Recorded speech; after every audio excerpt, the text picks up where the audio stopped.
Good morning. We will call this first meeting of tourism for the 2022 session to order.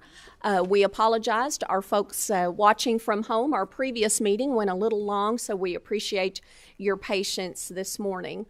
As with all committees, we would appreciate you putting your phone on silence, maybe even airplane mode, to prevent interrupting some of the technology that we will be utilizing today to keep everyone informed, and we appreciate that consideration. We will start with any members having guests to recognize. Representative Fugit. Thank you, Madam Chair. I have with me today a good friend of mine and Perry County Judge, Scott Alexander. I appreciate him being in our meeting today. He served here in the House a few years back, so it's good to have him. And then another friend of mine, Eric Hubbard, is here with Backroads of Appalachia, and he brings in a lot of good events into Appalachia with tourism, and I appreciate his work. And good to see Chuck Cottle here today, Judge of Lee County. Thank you, Madam Chair. Excellent. Welcome. We appreciate you being here with us today. Yeah, thank you, Brother David. Does Representative Wesley have an introduction? Yes, ma'am. Please proceed. Thank you, Chairwoman. I'd like to welcome my county judge from Lee County, which I have 5 counties, so that's one of them. So I'd just like to give a big shout out to Chuck Cottle also. Thank you, Chuck. Welcome. We appreciate you being here with us and everything you do for your local community at home. Thank you. Thank you on both fronts. Any other recognitions? Madam Secretary, please call the roll. Representative Baker. Present. Representative Branscombe. Present in the room. Representative Donahue. Yes, ma'am. Present. Representative Pfister. Present in the room. Representative Frazier Gordon. Present in the room. Representative Freeland. Present in the room. Representative Hale. Present. Representative Huff. Present in the room. Representative Kirk McCormick. Present in the room. Representative Lawrence. Representative Pollock. Present in the room. Representative Reed. Here in the room. Representative Roberts. Here in the room. Representative Stevenson. Representative Tackett Lafferty. Representative Timoney. Here in the room. Representative Truitt. Here in the room. Representative Wesley. In the room. Representative Fugit. Here in the room. Chair King. Present in the room. Do we have any members? Okay. Representative Palumbo. Here in my annex office. Thank you. And yes, thank you, Representative Palumbo, for making that clarification. I should have mentioned that prior to asking for the roll call. Yes, we will need to be either in the room or in our annex office to participate in a vote. On our agenda today, you will see 2 items. With the agenda email last night, all members should have received committee rules that we will be abiding as we take on business here in the General Assembly. We will start with House Bill 344 as presented by Representative Wesley. You and your guests can assume the table.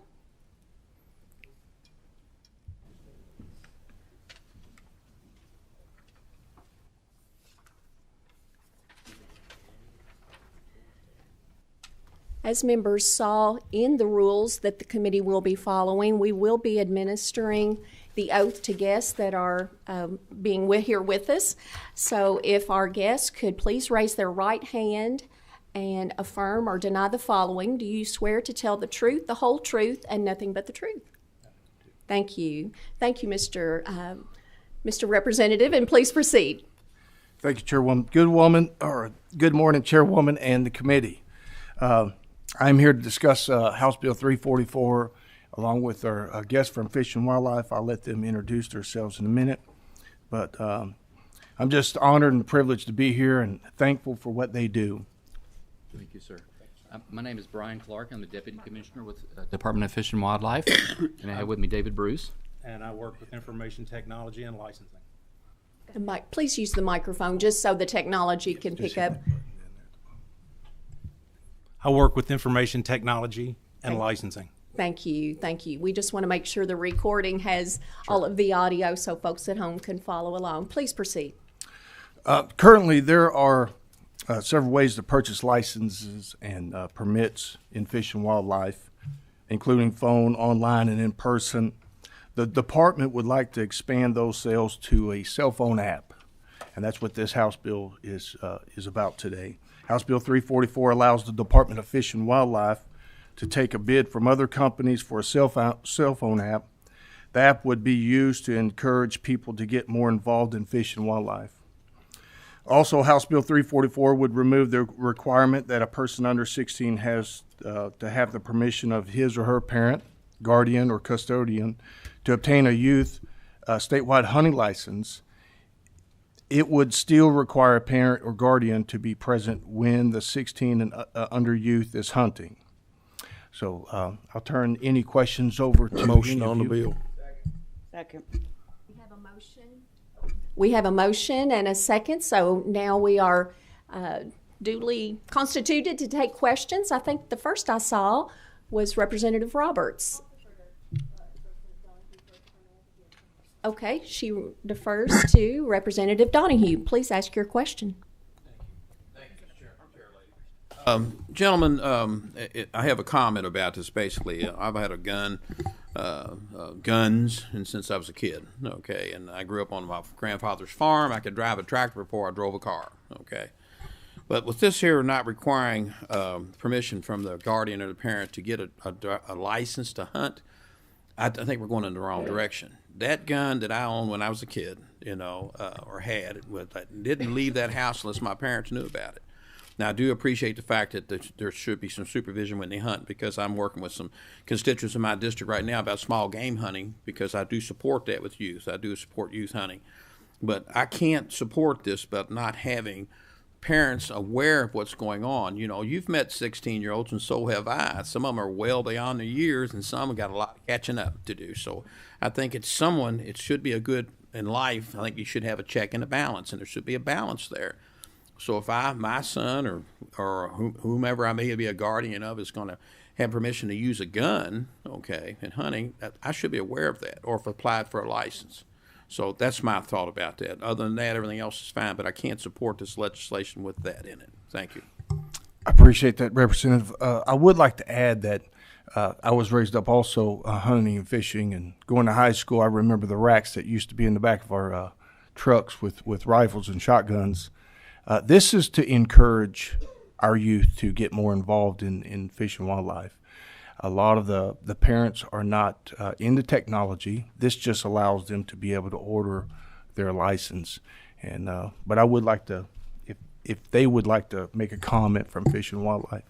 Yes, sir. Thank you, Representative Wesley. We appreciate that question or comment. And as Representative Wesley pointed out, we have regulations in place that do require parental supervision in the field. So this simply allows a youth that's under 16 to purchase a license or permit. So in other words, they have the privilege to be able to go. And we see through young people and adults, of course, purchasing online, that it's a readily accessible means of purchasing. And so we're simply trying to create opportunity or reduce barriers for people to obtain the privilege, so when they have opportunity, in this case in compliance with the regulations that are currently on the books, to allow youths to go with adults. So those regulations would not change. This would simply be for purchase of the license or permit. And I would like to also add, by using this app, it's building relationship back in homes, and we're trying to do that here at the house. We're trying to build relationships with people's families. Kids are not involved like they used to be. This app does more than just purchasing license and tags. All the regulations and laws are going to still remain the same. They could just purchase, say, a fishing license. They want to be able to go and maybe go down to a lake with their parent or with their dad and build a memory. They're more likely to buy a fishing license with an app, because everything is now at the touch of a finger with a lot of our youth and some of our adults. And so this is going to be able to open up a new thing of fishing for our young people with their parents and their fathers or guardians. It tells a lot of things about where the dock is and the good hot spots of a lake. I mean, there's a lot of things to this app, and so we were just touching the highlights of, what it's going to do, but there's a depth of this app, and so I would just like to thank Fish and Wildlife for doing that because of the motive that's behind this. It's to gain the momentum of trying to get the kids out of the house, getting them into the outdoors of what we have to offer here in the Commonwealth. Madam Chair, may I follow up, please, quickly? Yes, please proceed. Gentlemen, my father served in World War II, okay? He was in Germany over there, and he was actually wounded in action, okay? And thank God that he was able, I wouldn't be here if it wasn't for him. He should have survived. Never owned a gun personally. Never. Had no interest. From New York City, could care less about guns. But I had an interest in guns, so my father was with me every step of the way where I went. He showed interest, and so with his permission, I was able to do what I did do. And I don't think we should, when you're applying, you're not applying for a fishing license, you're applying for a hunting license. And there's some disparity there. So what I'm saying is that to encourage parents to be involved with their youth, they should be, in my personal opinion, should be able to say, son, if that's, or daughter, if that's what you'd like to do, then I'm here with you. So I just think it's a safety step, in my personal opinion, and I really don't think we should step away from that. Thank you. Thank you, Madam Chair. Thank you, Representative. Representative Roberts, would you like to be recognized? Thank you. Of course. Thank you, gentlemen, for your presentation today. So I share my colleagues' concern about that line, and it's in Section 1, Line 8, and you strike, no junior hunting license shall be issued without the written permission of a parent, guardian, or person having custody of the person under 16. And I'm pausing at this because there are so many bills that we're talking about in this General Assembly right now where we're saying we want parents to have absolute control over their children's education and actions, and this something as important as them hunting, and perhaps hunting with a firearm, we're saying we're going to take their oversight ability away. So my question to you is, I don't feel like that if we were to restore that line, that it would substantively change the intention of your bill. So would you be open to an amendment to perhaps put that language back in? No, I would rather just keep that the same, but thank you for your comment on that.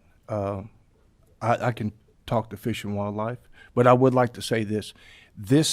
What you just described does not change any regulations or laws with carrying any weapon, of any hunting or fishing. It's still the same. This just gives access for them to buy a license for their parent to bring that open for them. I mean, this is they're dealing with a new technology, and they're more on the phone than anything. And so this is just encouraging our youth to get more involved in outdoors. But I will say this. I will talk to Fish and Wildlife about the amendment, and I thank you for your comment. If I may just make one more Absolutely. comment. So it's specifically to children under the age of 16. So I would just also add for consideration that most of our children under 16 aren't earning their own money. So they'd be spending their parents' money to purchase this license without their parents' consent. So I'd ask you just to keep that in consideration. Thank you, Madam Chair. Of course, of course. Representative Palumbo, you are recognized to ask a question, please, or make a comment. Thank you, Madam Chair. Of course. I could support the bill with the intent of the app. I understand what Fish and Wildlife is trying to do. However, I don't like the provision that removes the requirement that a person under 16 have the permission of his or her parent, blah, blah, blah. Now, if you restore that particular provision, I'm 100% supportive of the legislation. And I appreciate your bringing us into the modern world with the apps and everything. So that's my comment. I can support it if you restore the original provision for adult supervision. And thank you for what you do. Thank you.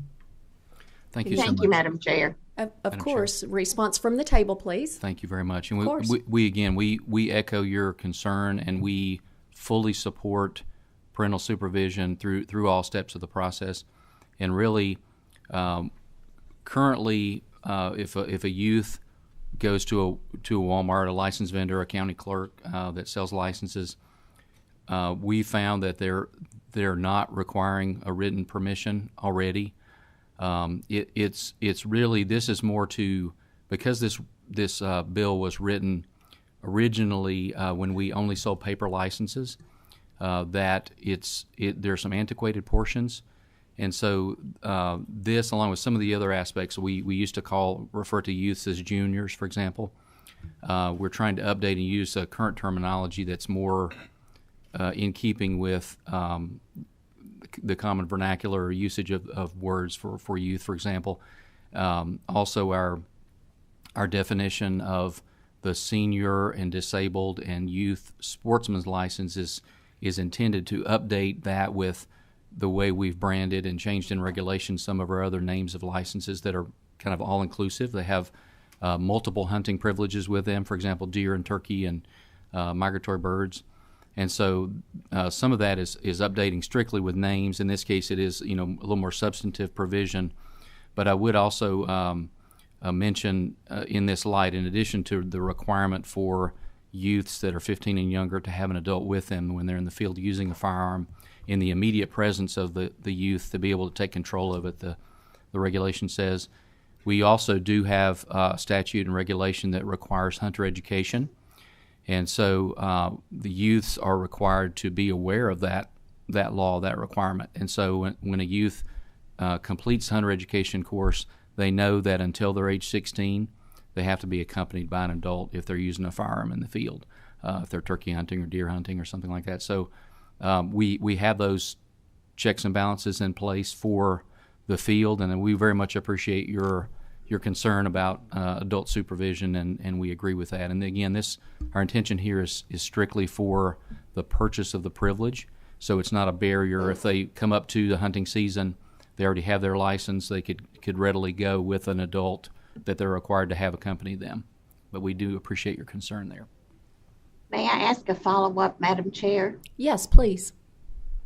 Are you saying that young people are entering stores and they are being sold the license illegally?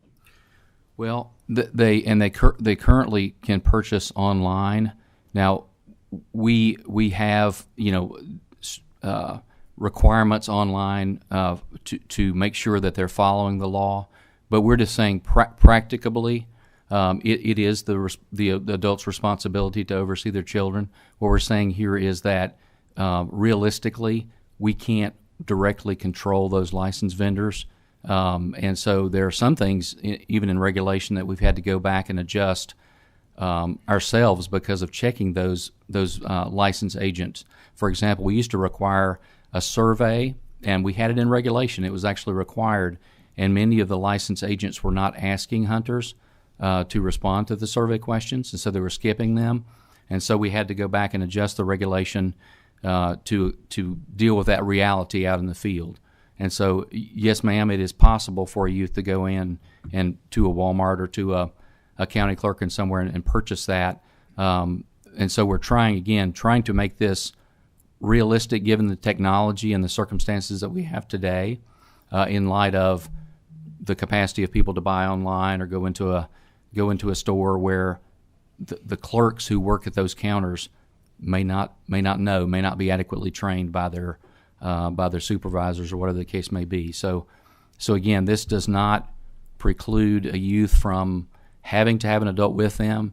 They certainly would still be required to have hunter education before they can go in the field and hunt with a firearm. And so we have those necessary steps in place to ensure parental supervision while they're in the field and while they're hunting. A follow-up, Madam Chair. One more, please. We've got several others waiting, but yes, please, one more. Thank you. So you're having to change the regulations to take care of people or stores that aren't following the proper procedure. Do I understand that correctly? Not in this particular case, but we have done that before. So in other words, we changed a regulation to require the survey to be done online so that hunters could submit necessary data for us to be able to scientifically manage the populations of migratory birds in that case for a survey. But in this case, it's more we're trying to, as Representative Wesley mentioned, provide the opportunity for people to purchase in the platforms practicably that they are currently using, such as online, as well as in a retailer or a county clerk, a local license agent. And then in the future, we hope to have an app. And, folks that are millennials and younger, that's the way they're purchasing things. They're ordering, from Amazon or whatever the case may be. And so we want to readily provide that privilege to them for sale. But again, it would not take away the requirement for them to have adult supervision until they're age 16. Thank you, Madam Chair. My pleasure. Representative Hale. Thank you, Madam Chair. Appreciate the opportunity to speak. Thank you, gentlemen from Fish and Wildlife and Representative Wesley for bringing this bill today. I fully support it exactly as it is written. But I'm going to go to another area here. I've done some research on this, and of course, being very familiar with Fish and Wildlife, there's a lot of states that have now already implemented this specific use of an app to make the purchase of license. I'm still old-fashioned. I go into my county clerk's office and I still purchase it right there at the window of the county clerk. But we have lost a generation of young people hunting and fishing, and the revenue that we are currently losing because we don't have this app accessible for use has cost our department an incredible amount of money. In some research, especially in Georgia and some other states I've looked at, their revenue increase was incredibly higher by being allowed to purchase a license such as this on this app. And actually, there's been a lot of efforts by some in this state to even curb our ability to have this app. And so probably a lot of people in this room don't even know that, but there's been some efforts from some very high people in this state to stop this from happening in Fish and Wildlife. But Representative Wesley, I want to say thank you for bringing this forward this morning. And this could dramatically increase the revenue that we take into Fish and Wildlife. I don't have a projected number of what that may be. I really don't.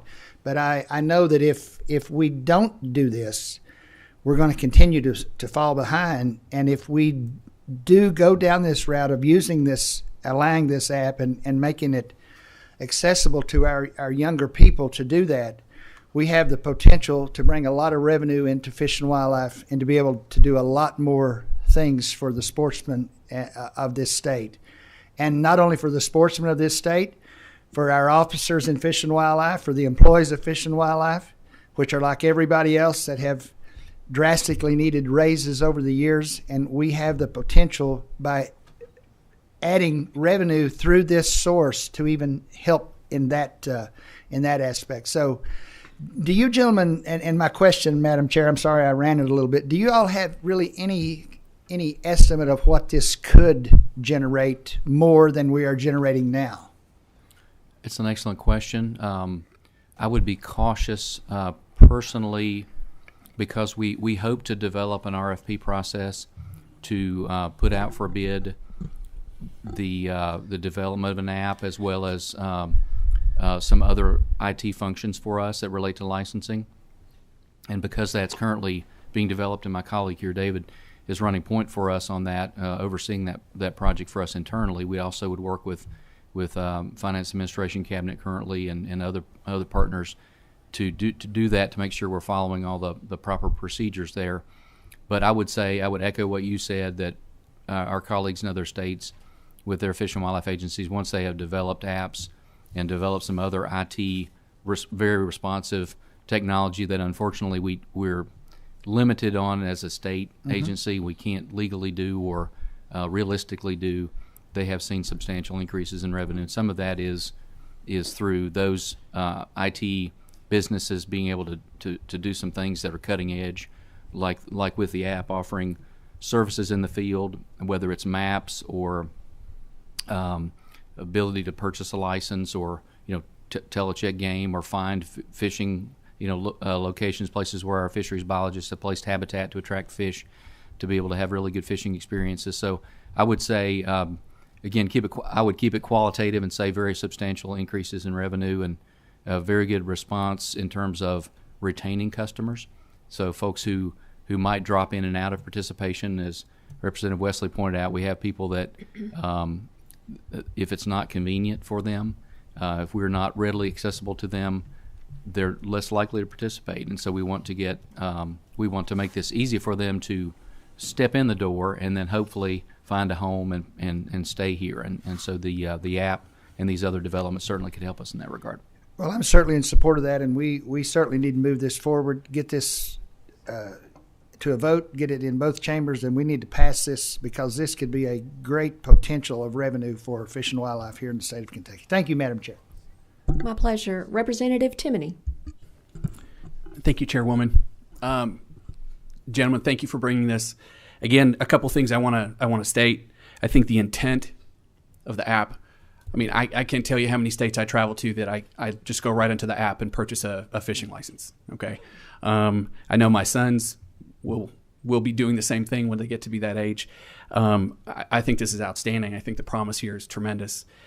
The one sticking point that I have with this, okay, and we seem to be focusing most of our attention on, Section 1, Part 8. And I'm just going to read this because I need you guys to explain, because I have some questions that go along with it.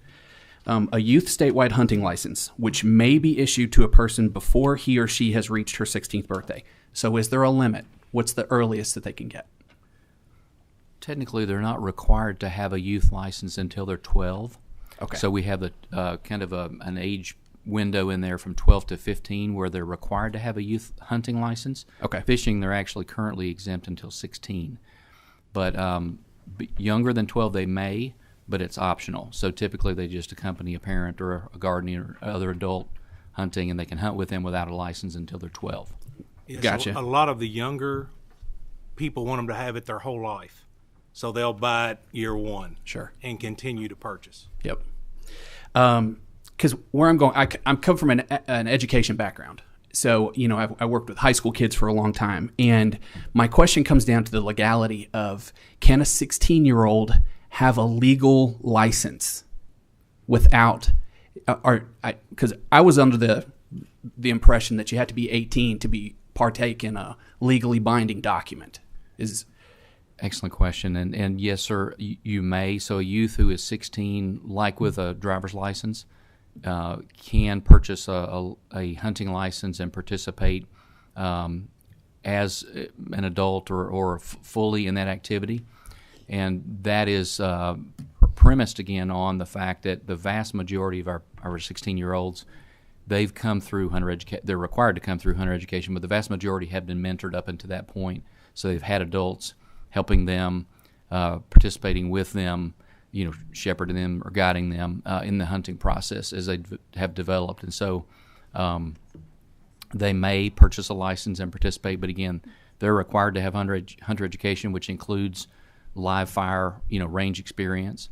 And so thankfully we have extremely, especially since the advent of hunter education in Kentucky in, I believe, 1983, we have extremely safe conditions hunting, and we have very few incidents, very few accidents, and they typically are actually not firearms related. They're people falling out of tree stands, and so we really emphasize tree stand safety. But thankfully, hunting is actually and target shooting are safer than virtually any ball sport, including ping pong. So extremely safe activities. So. Well, thank you for your answer there, and because that was my one holdup. Just can we have 16-year-olds enter into legally binding, have legally binding licenses?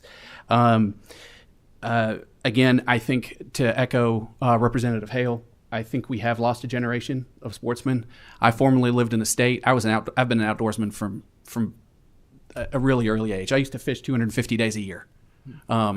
So I came from a state where people backed out of the outdoor participation, and we're not hunters in our family. However, I paid enough to biology to understand what atrophy means in the deer population and in the diseases that spread around when you do not have a healthy harvest of the product. So I'm incredibly supportive of that, and we definitely need to encourage that. Now, will you be able to purchase trout stamps with this app in the future? Yes, sir. Our intention would be for all of our recreational fishing and hunting licenses and permits to be purchased through the app. And my last question, Chairwoman, this is for the bill sponsor. Do you have a favorite trout species? I would like to answer that question, Chairwoman. Please proceed. Mine is rainbow trout, but I hope the app doesn't show where all the hot spots are.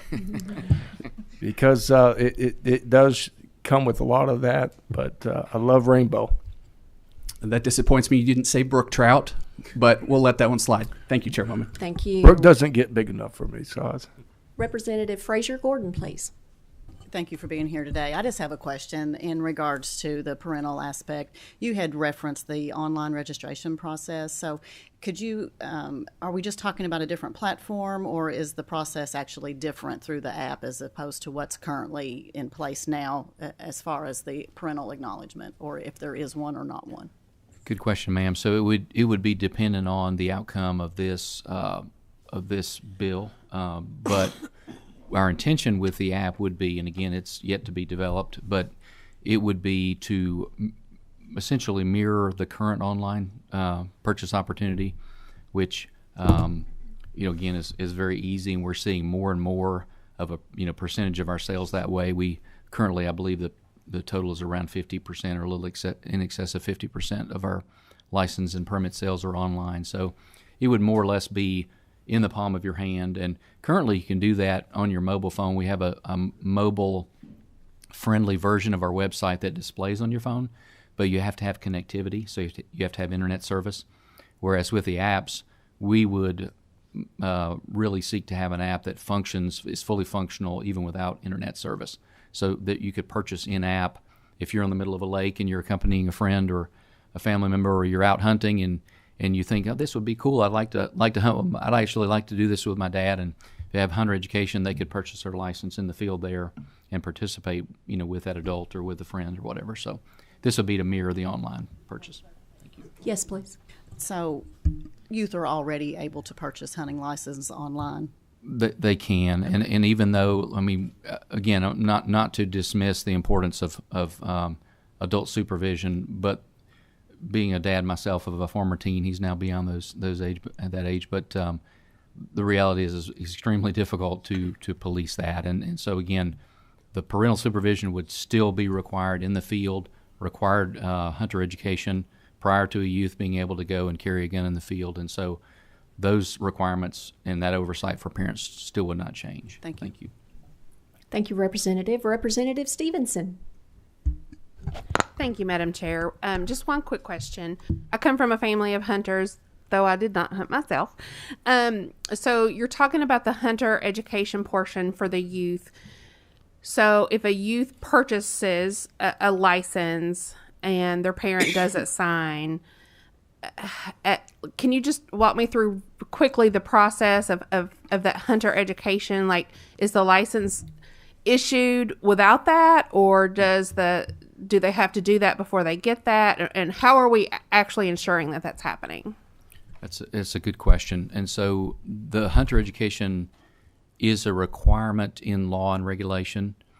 And so as far as validating that, it's in the field. It's really in the field. And it's like most of our enforcement activity is in the field, and unless there's cause, probable cause for an officer to check on something otherwise. And so the requirement is in law and reg for the hunter education. The license is required, but really that parental supervision would be verified in the field. And thankfully, again, we have extremely high compliance rate. We rarely have I ever heard of a case of a youth hunting deer, hunting turkey, hunting bears, whatever the case may be, without parental supervision. So thankfully, we have a strong, parental ethic in that regard among our hunters. Okay. One quick follow-up. Yes, please. What if a youth is found out without a parent, what do we do about that? What's the penalty? So that usually, and again, it's extremely rare.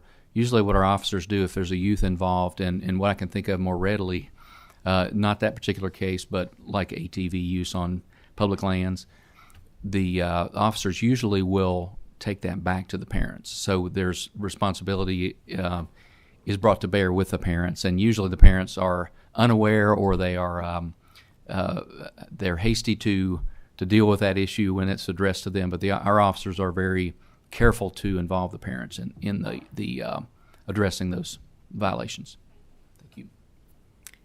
We do have our motion and our second. We've had in-depth discussion. Any other committee members have questions? No one registered to speak in opposition, but did anyone come into the audience that would like to speak against? If not, Madam Secretary, please call the roll. Representative Baker, Yes. Representative Branscombe, Yes. Representative Donahue, As it's written, no, ma'am. Thank you. Representative Pfister, Yes, and I'd like to thank them for bringing this up and get the kids out of the house. Give them another avenue. Thank you. Representative Frazier Gordon, Yes. Representative Freeland, Yes. Representative Fugit, Yes. Representative Hale, Yes. Representative Huff, Yes. Representative Kirk McCormick, Yes. Representative Lawrence, Yes. Representative Palumbo, No, ma'am. This might get them out of the house, but it better be with their parents. Thank you. Representative Pollock, Yes. Representative Reed, Yes. Representative Roberts, Briefly explain my vote. I too grew up fishing with my daddy and pulling skeet for my dad. I can't imagine that my father, when I was 12 to 15 or 16, would have been okay with me getting a license like this without his permission. So in its current form, I completely support the substantive nature of the bill. I can't fully support it with with line 8 in here. I hope the sponsor will be open to an amendment there. I will pass at this time. Representative Stevenson, Representative Tackett Lafferty, Representative Timoney, Yes. Representative Truitt, Yes. Representative Wesley, Yes. Chairwoman King. Yes, ma'am. And we'll wait for the tally.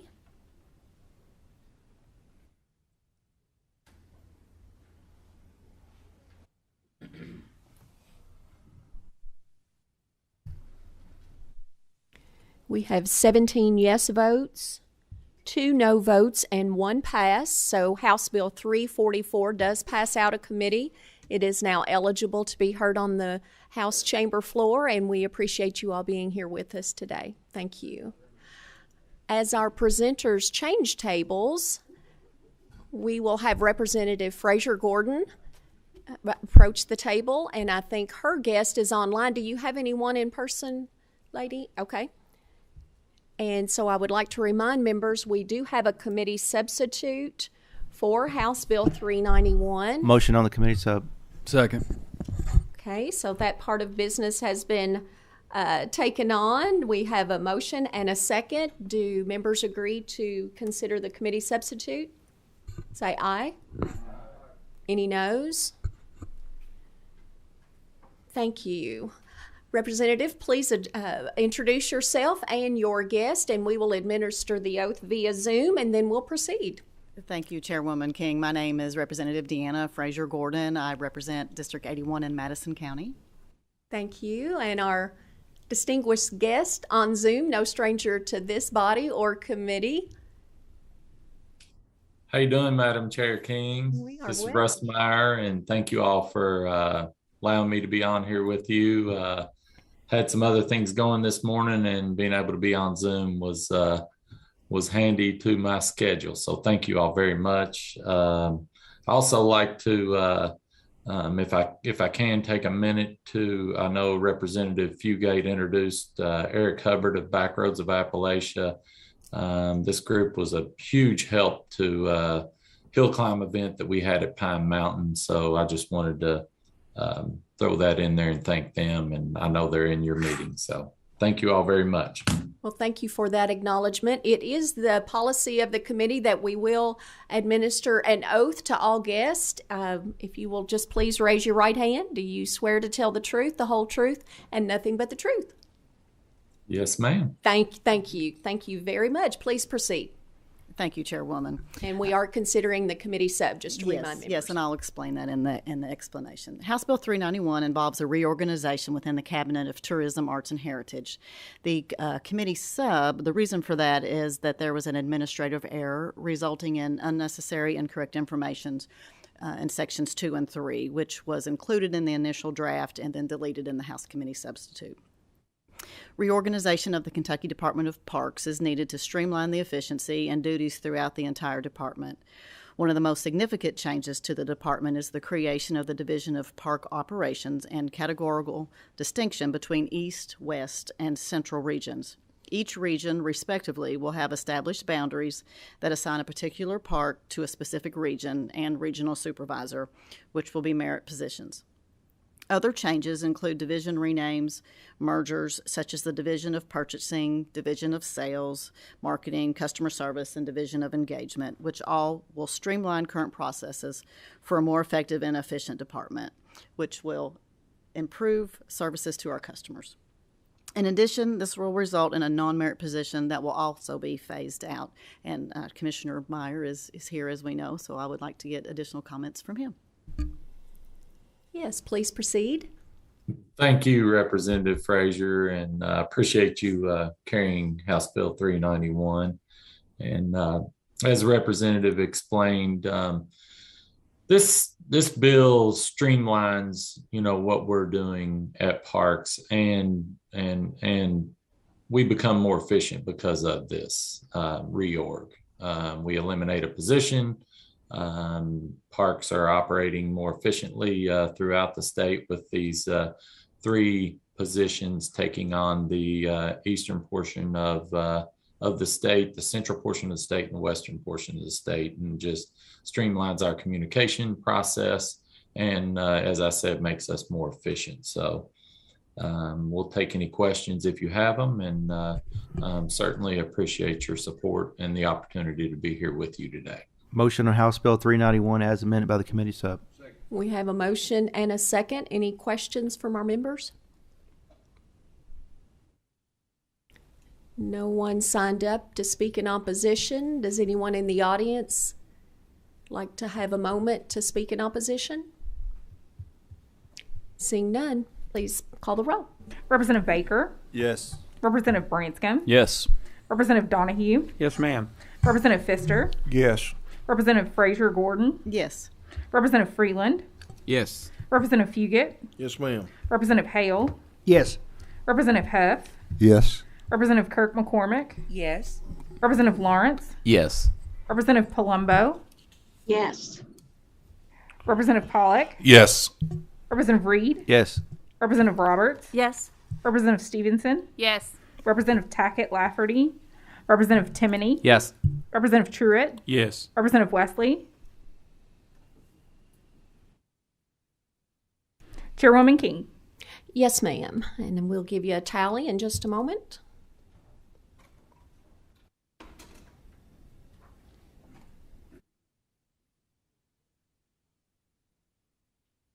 We have 19 yes votes, no votes, and no pass votes. So House Bill 391 passes this committee and is now eligible to be considered on the House floor. And we appreciate your presentation and your guests joining us today. Thank you very much. Committee, before we adjourn, I just wanted to thank our staff on Thursdays. They run a marathon at sprint speed, so they have back-to-back committees, and please help me thank them. Janine Coy, Audrey Ernstberger, Kirk Smith, Crystal Thompson, Sasha Allen, Helen MacArthur, and Caleb Westfall. And in addition to that staff, to help me personally, we also have 2 Laurens, Lauren Hogan and Lauren Holder, that help keep me up to date on all of this information. So I just wanted to recognize them and please thank them for their hard work.